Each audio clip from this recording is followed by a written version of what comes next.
Hey everyone, it's Rob Folia, managing broker at Exit Real Estate Experts and author of Real Estate Reset. And it is the first of the month. You know what that means. It is time for a first of the month market update video. Let's see what's happening in the world of real estate here in Middle Tennessee. And so let me go ahead, share my screen with y'all, and let's go. And so the very first thing that we're going to chat about, as usual, if you're used to these videos, is interest rates.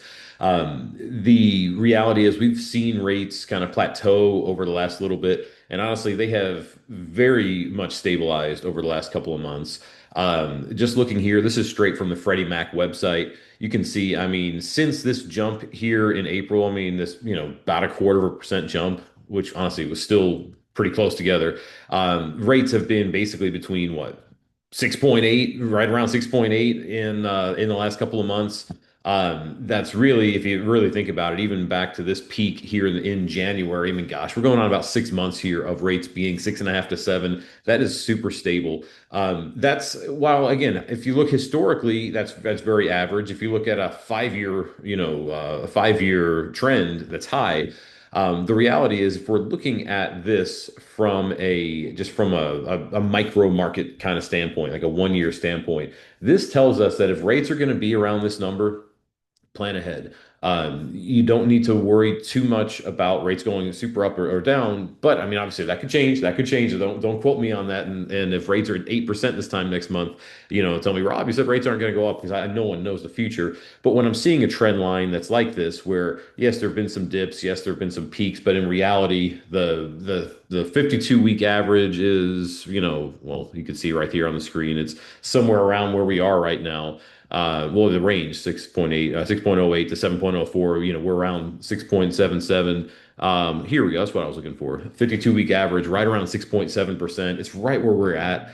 I don't see this changing too much too soon, is what I'm getting at. So if you're thinking about buying a home this year, you have a relatively fixed interest rate number to calculate with.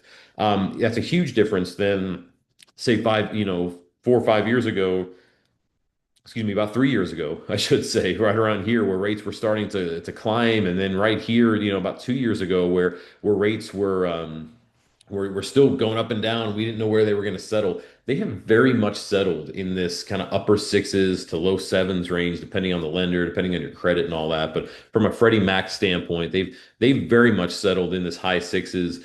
It gives you a number to plan with. And so that's the good thing. It does bring market stability too. But speaking of market stability, I want to take a look at what we're seeing in the market because with it being the 1st of July, there are some numbers that honestly concern me. I typically will, when talking with clients, I will let them know that usually this time of year we do see things slow down a little bit, but it's usually now going forward. It's usually around July 4th going into Q3 and Q4. Just because if you think about it, if you're familiar with the Nashville area, what we have, school starts around August 1st, within a week or so of that date, depending on the county.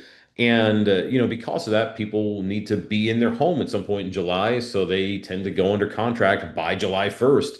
And this year, what I'm seeing though for the month of June are some kind of concerning trend lines. And just looking at the market snapshot here, where we're looking at month over month, comparing the years. While average sales price being up about 6% is a great thing for homeowners, median sales price is flat compared to last year. Yet this right here, months of supply is a big concern to me. It's 5 months of supply. We were at 4 months this time last year. If you're new to these videos, months of supply is that measure that tells us if it's a buyer's market or a seller's market or balanced. 5 months, depending on who you talk to, can be considered a balanced market. Some economists think 5 to 7 months is that balanced real estate market. And so something to consider right there. And if you just look at the trend line, I mean, yes, we've been above 4 months all year, and yes, we're not at this peak that we saw in January, but we're a lot higher than we were last year. And if we go back even a trend line of say 3 years, just so you can see how it does ebb and flow. And in fact, let's calculate this on like a 3 month rolling, so it's not quite as jagged. I mean, you can see a clear trend line of while this was that insane seller's market of 3 years ago, you can see a clear trend line of it going up. Even if we look at say 6 months of 6 month rolling, Same thing we're going to see here. It's going to be even clearer. It's going to be flatter. Well, not flatter, straighter, I guess. Not quite as curved, but it's still going to be going up, is what I'm trying to say. As long as real tracks will work, there we go. And yeah, you can see it. I mean, while the valleys aren't quite as low and the peaks aren't quite as high when we're looking at the 6 month rolling, man, that's a pretty substantial change. In fact, 6 month rolling for over 4.7 months of supply. I mean, that's a high. I mean, well, I guess February was technically zero point zero 0.03 months higher, but still, you see what I'm saying? Like this trend line, that's definitely, I don't want to say concerning, but man, it's definitely more of a, hey, this is a balanced market that we're seeing. And honestly makes me think that the interest rates, that this is going to play as big of a factor as anything as to what the market ends up doing here as we come out of this going into next year. If rates stay where they are, I mean, the market's telling us based on these trend lines, based on some other numbers I'll show you in a second, that buyers are kind of sitting back and saying, "Hey, that's not affordable. I'm not going to pay that," and that's going to cause prices to drop. That's just what real estate what happens with real estate when you have less demand, prices drop.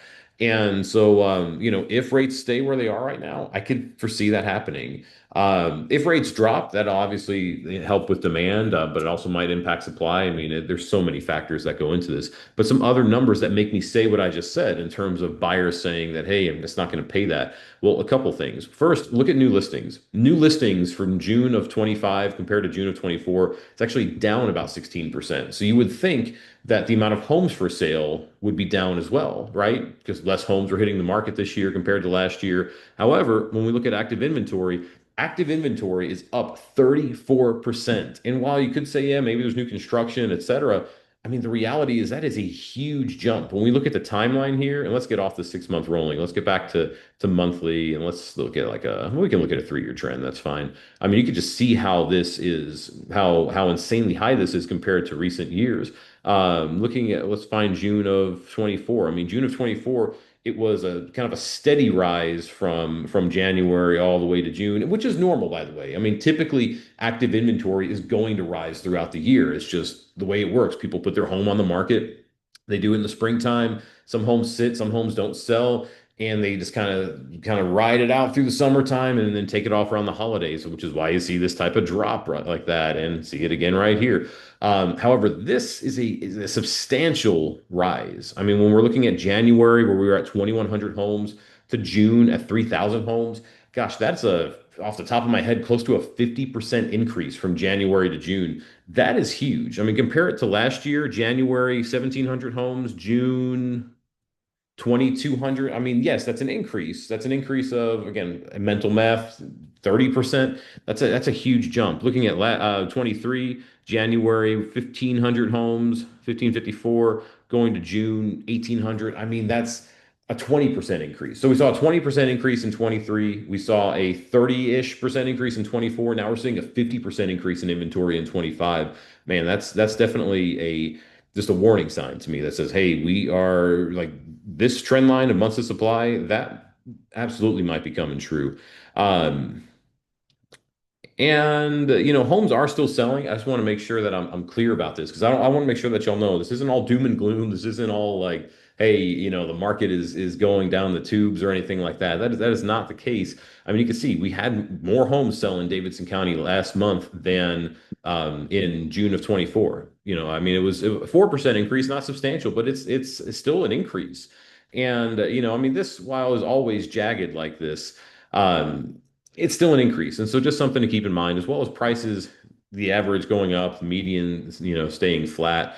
Just something to consider that when I'm seeing that and I'm seeing, just a lot of these numbers trending in a way that this kind of gives me some pause, gives me some concern to say, hey, this might be signs of something different, something changing pretty substantially. In fact, let's just kind of look at a smaller sub market in Davidson County. I'm sitting here in my office in Old Hickory. Well, Old Hickory might be a little too small. Let's look at like Hermitage. Hermitage, we might see a little bit of a larger inventory. So let's take a look. Months of supply, pretty flat with last year. However, we're seeing the average list price actually slightly down compared to last year. Average days on the market is up almost 90%. That's a huge jump. The median sales price down 5%, average sales price up 1. Closings is pretty much stable. New listings, again, down 20%. However, active inventory is basically flat. So again, that's telling me that when we're seeing less new homes hit the market, and new homes does not mean new construction, by the way. That means just new listings, like a new sign in the yard. It could be a 100-year-old home. It doesn't have to be brand new. When we're seeing new listings down 20%, but active inventory is flat, that tells me less homes are selling.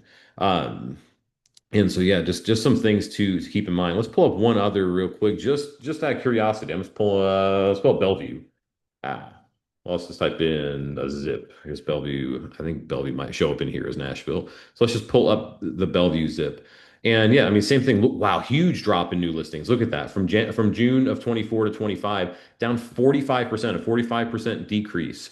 And yet active inventory up 91%. Man, that is huge. That is a huge discrepancy. The fact that only 41 new homes hit the market last month in Bellevue, but the amount of active inventory rose by, almost doubled from June of 24 into 25. Looking at the timeline, man, look at that. That's a huge rise. Months of supply, I mean, you can see that change. I mean, from this time last year, less than 3 months, now, 4.36. Man, these are some concerning numbers. Um, I wouldn't be too concerned over, basically flat sales price and flat median yet. And yet, those are some signs that tell me, hey, everything we're looking at is signs that this market is shifting, and this isn't just like, I'm definitely not trying to pick on anybody in the industry, but I'll see agents all the time that'll post just kind of blanket statements. They'll post, hey, it's a buyer's market, or the market's changing, but they won't actually explain how. And it's more of like a gut feeling because maybe they had a listing that's taking longer to sell, and they're like, oh, the market's changed. Well, no, this isn't a gut feeling. Like these are substantiated stats that are saying, hey, this market is like, gosh, I mean, these two right here, man, that is the biggest red flag that I can say. The fact that new listings are down substantial and yet active inventory is up. I mean, that's going to cause this to rise. I wish RealTracs, and shame on RealTracs for changing this. Wish we could go back and look further than 5 years ago, so I could share with y'all what this looked like during the in the past when we were coming out of a recession, 15 years ago. However, when we look at supply and demand, I mean, you can see it's been a strong seller's market really for years now, and this kind of shows me that hey, we are approaching something different. And here, let's just look at one more thing before we call it here. And wow, this is super telling. You can see some of the dips here in Bellevue toward the end of summer 23, into 24 here. You can see where it was, between 2 and 3 months of supply. But now this year, it just has not gone down. We have not seen the typical bell curve that you would see when looking at it this way. It went up toward the end of last year, which is normal. I mean, you can see. I mean, it's always rising toward the end of the year. However, it's just, I mean, it's higher right now in Bellevue, being 3.37, 3.7 in November. Man, it's higher now than it's been. And so I guess long story short, what I'm trying to get at here for you is if you're a homeowner and you're thinking of moving, I would really think about doing something sooner rather than later, mainly because we don't know what things are going to look like this time next year, 3 months from now, 6 months from now. This might be the best market that we're going to see in the next 12 months. And so, if that's the case, do something now. Take advantage of that market now because we don't know the future. If you're a home buyer, you might have an opportunity to pounce on something and get a deal. If something's been sitting for a minute, if it looks like something's not moving, this is your opportunity to make something happen. So if you're curious about what this looks like, feel free to give me a shout. You can reach me at 615-238-7578 and call the office 615-894-7070. Obviously, you can email me, Rob at Folia Properties. Or obviously, if you're seeing this on social, hit that like, hit that follow, hit the subscribe buttons, leave a comment. Happy to connect with you that way too. And lastly, if you're getting this in your email, you have a question, hit that reply button. Happy to help however I can. Y'all, thank you so much for checking this out. I'm sure we'll talk soon, but y'all stay aware out there in the market and make some things happen. Thanks, y'all. Bye.